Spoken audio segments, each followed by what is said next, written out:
They're actually passed as earthquake proof by the California authorities. In this country? Yes. And because they're not cemented together, they can flex. They are flex, yeah. I'm not going into a lot of the detail of the building, but I can go into more detail if anybody wants to under questioning, if you like. People don't want handouts. Do you know that's an absolute fact. The more people you come across, you know, people, yes, they need a handout first. Everybody needs a handout. Everybody needs a helping hand sometimes. But what people really want is opportunity. They want the opportunity to sort things out. They want an opportunity in the environment to do things.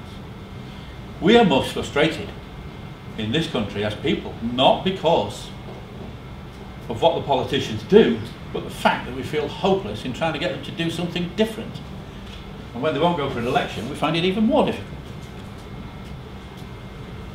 But this tells the whole story to me.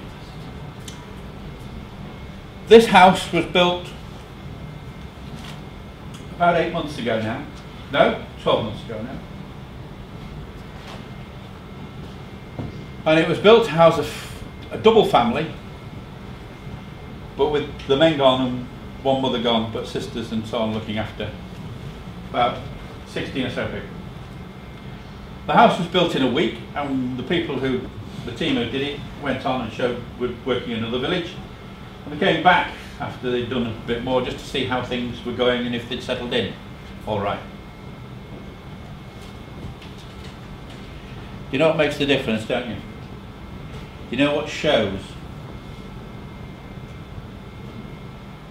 what we've done in terms of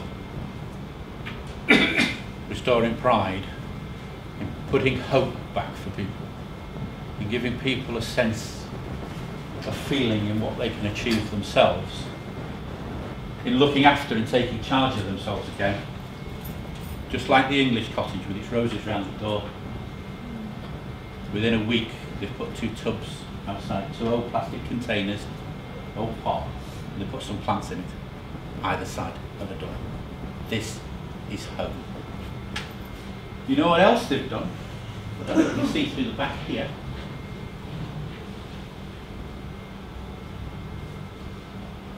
But that is planting their own vegetable garden. That is just the reassurance of having a house built. That when you take out the cost of flying the canvas out there and the time building it, costs no more to put up. That's the difference that an earth home. And it can last over 100 years. That'll take a bullet, which canvas won't. It'll take an earthquake. It'll take all sorts of fire, tempest, flood, and everything else, which canvas and tin never will. It's an ecological, sustainable solution to what I consider to be the world's greatest problem. Because when you start to do that, people who are starving start to feed themselves, they start to feel proud of themselves, they start to look after themselves, they start to organise themselves, and they start to become a community again, rather than a bunch of refugees or somebody running from this war, or that regime, or this regime, or the other regime. It makes a massive, massive difference. Thank you very much for your time. Thank you for listening to me.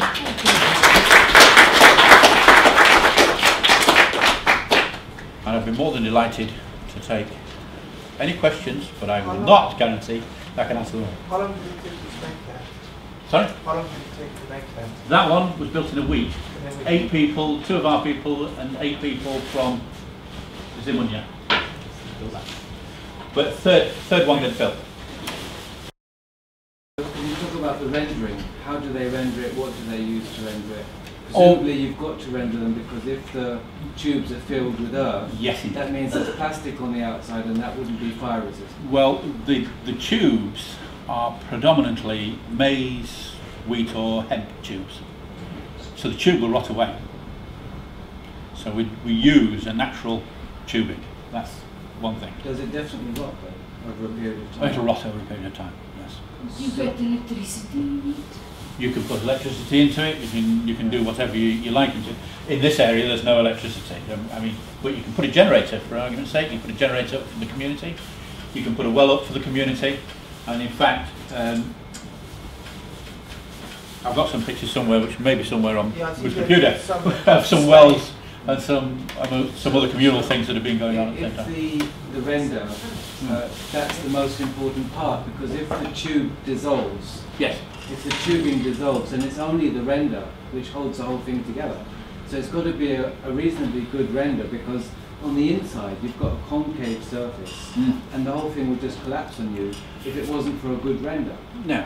Well, the render is important, but there's also something else which is used, and more often than not we use barbed wire. That's what I want to use. Between each tube.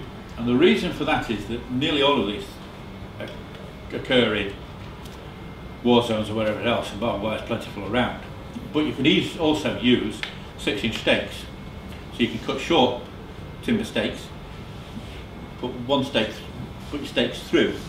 In effect, like the wattle and daub homes and the cob houses were built in this country, with wooden slats in between, and then the wattle and daub placed over that house. What we use in Zimbabwe comes from a factory which is 1.5 miles into South Africa, on the Zimbabwe-South Africa border. So, a factory that make it? Make it, yeah. So it's made all around the world. In Europe there's an awful lot made in Romania and Poland and so on of this type of tubing. It's made all over the world. I don't know what they use it for. I've never, sometimes just for making sacks and containers and other things. I've seen ones made from rice sacks. Yes, from rice, yeah. From rice sacks, which is... Yeah. And how is that permanent? Yeah.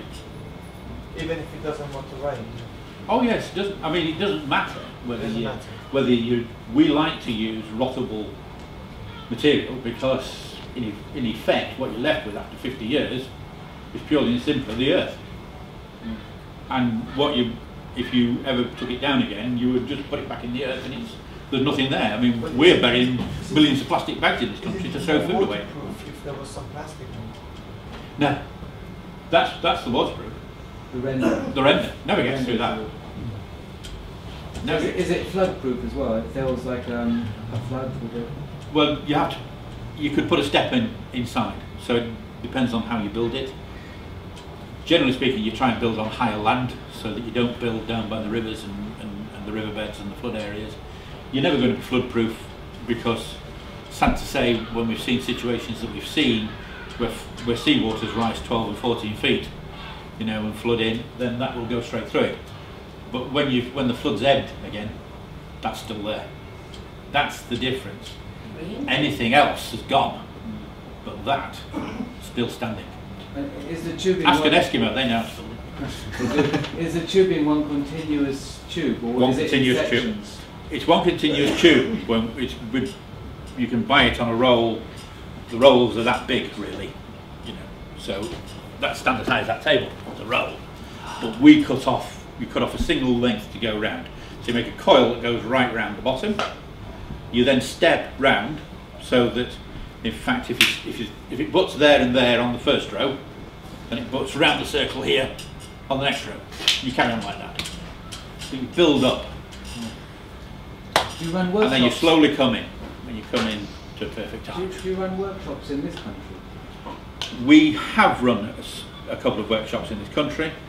We have stopped running workshops in this country because it's more practical to run workshops where it's needed. Where it's being done. Yeah. And we've also had situations where people have gone out with us. But that costs a lot of money to fly people out there, etc., etc., etc. So in effect, you get far more for your buck, if you like, by using the local people. The beauty of teaching the local people how to do it is that when you've left, they can carry on. It empowers them. Yes.